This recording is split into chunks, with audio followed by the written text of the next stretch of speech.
दोस्तों, पहाड़ से निकलती नदी ने आज तक किसी से नहीं पूछा कि समंदर का रास्ता कितना दूर है। सिर्फ चलना जानती है नदी, सिर्फ बहना जानती है। इसलिए आप भी जिस भी एग्ज़ाम की तैयारी कर रहे हो, बस तैयारी करते रहो, अनवरत चलते रहो, मंजिल मिलकर के रहती है। और आरएस मुख्य परीक्षा की मैं जैसे बात करता हूँ, हमेशा एक छोटा सा टॉपिक मैं कहता हूँ शॉर्ट के अंदर नोट्स बनाओ। जैसे प्लेटो का न्याय सिद्धांत है, ठीक, उसको समझ लो कि प्लेटो का न्याय सिद्धांत क्या है। अब सरल भाषा में आपको बताता हूँ। प्लेटो कहता है समाज के अंदर तीन वर्ग होते हैं। एक शासक वर्ग होता है, उसके अंदर क्या गुण होता है, उसके अंदर विवेक होता है। दूसरा वर्ग होता है योद्धा वर्ग, जो युद्ध लड़ता है, सैनिक वर्ग होता है, उसमें क्या चाहिए, साहस चाहिए। तीसरा वर्ग होता है उत्पादक, है ना, उसमें होता है संयम का गुण।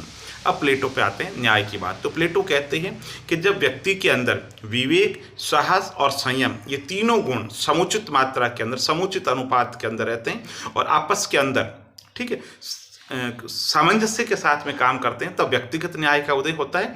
और जब ये समाज के अंदर तीनों वर्ग, यानी कि शासक वर्ग, योद्धा वर्ग और उत्पादक वर्ग, तीनों मिलकर के जब काम करते हैं तो सामाजिक न्याय की उत्पत्ति होती, पहली बात। फिर प्लेटो कहता है ये जो न्याय का सिद्धांत है ये कार्य के विभाजन पर आधारित है, यानी जो जिस कार्य के अंदर विशेषज्ञ है वो वही काम करेगा। योद्धा क्या करेगा, योद्धा लड़ेगा। राजा क्या करेगा, है ना, विवेक के साथ में, बुद्धि के साथ में, प्रज्ञा के साथ में शासन संचालन का कार्य करेगा।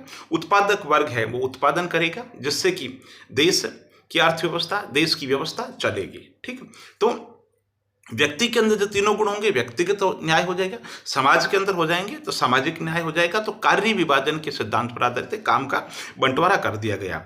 तो क्या ये बंटवारा कानूनी रूप से किया गया? नहीं साहब, ये बंटवारा कानूनी रूप से नहीं है, ये नैतिक रूप से है। इसकी ये अहस्तक्षेपवादी है, यानी कि एक दूसरे के कामों के अंतर्गत इंटरफेयर नहीं है। सावयव एकता है, आपस के अंदर सारे जो माला जो पिरोई हुई होती है ना, हर एक मन का दूसरे से जुड़ा हुआ होता है। तो वैसे ये समाज के अंदर और व्यक्ति के न्याय के अंदर आपस के अंदर क्या है, पूरक है।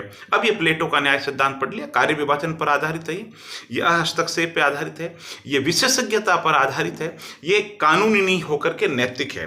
अब इसकी भारतीय रेफरेंस से बात करें तो भारत के अंदर आप देखो, है ना, ब्राह्मण, वैश्य, क्षुद्र और क्षत्रिय जो वर्गीकरण किया गया था, कमोबेश जो है वर्गीकरण ये ऐसा ही वर्गीकरण है। और आलोचना क्या हो जाएगी, आलोचना ये हो जाएगी साहब ऐसा कोई वर्गीकरण, मानव के गुणों के आधार पर ऐसा कोई वर्गीकरण नहीं किया जा सकता। और आधुनिक विशेषज्ञता के युग के अंदर भी, है ना, इसका जो वर्गीकरण है वो प्रश्न चिन्ह लगाता है।